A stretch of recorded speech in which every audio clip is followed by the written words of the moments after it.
on va terminer avec Verallia. La valeur du fabricant français d'emballage en verre n'en finit pas de briser son ancienne force, avec une cassure de plus de 30% sur les cours depuis un an.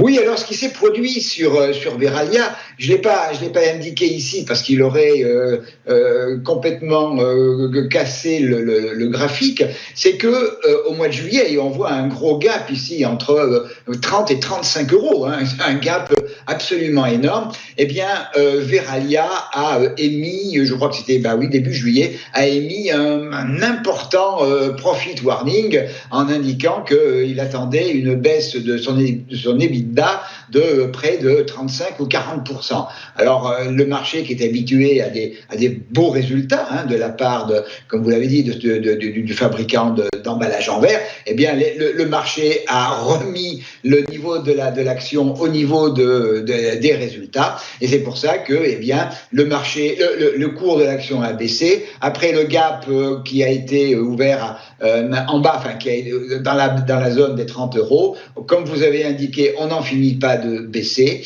Et ce qui s'est produit hier est justement un élément important, à savoir la rupture de la zone des 25,18 euros.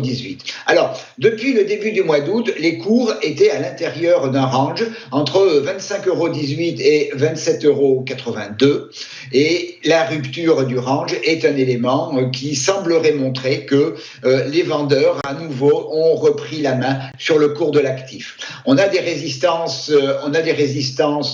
avec mes deux moyennes mobiles exponentielles 34 et 55, 34 en bleu et 55 en vert, qui sont des résistances importantes, des résistances plus hautes avec la 55, et actuellement, depuis plus d'une semaine, les cours n'arrivent pas à franchir la moyenne mobile exponentielle 34.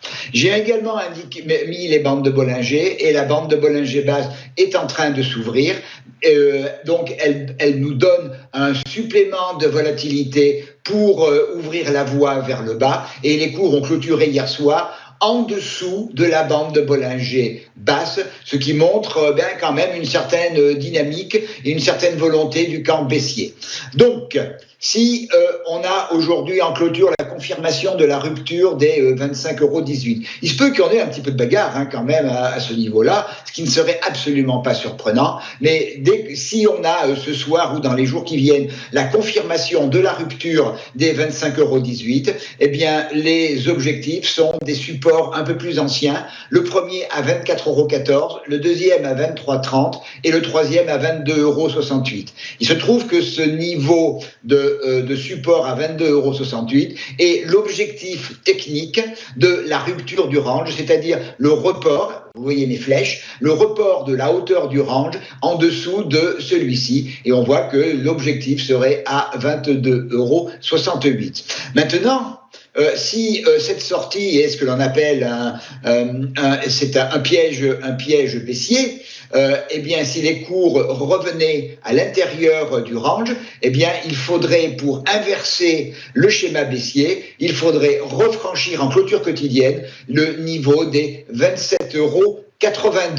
Mais cette deuxième hypothèse n'est pas mon scénario, et je m'attends à une continuation. J'attends vraiment la confirmation. Là, on a un vrai signal, mais j'attends sa confirmation. Mais là, je pense que le Verallia est parti pour une nouvelle séquence baissière, Roselyne.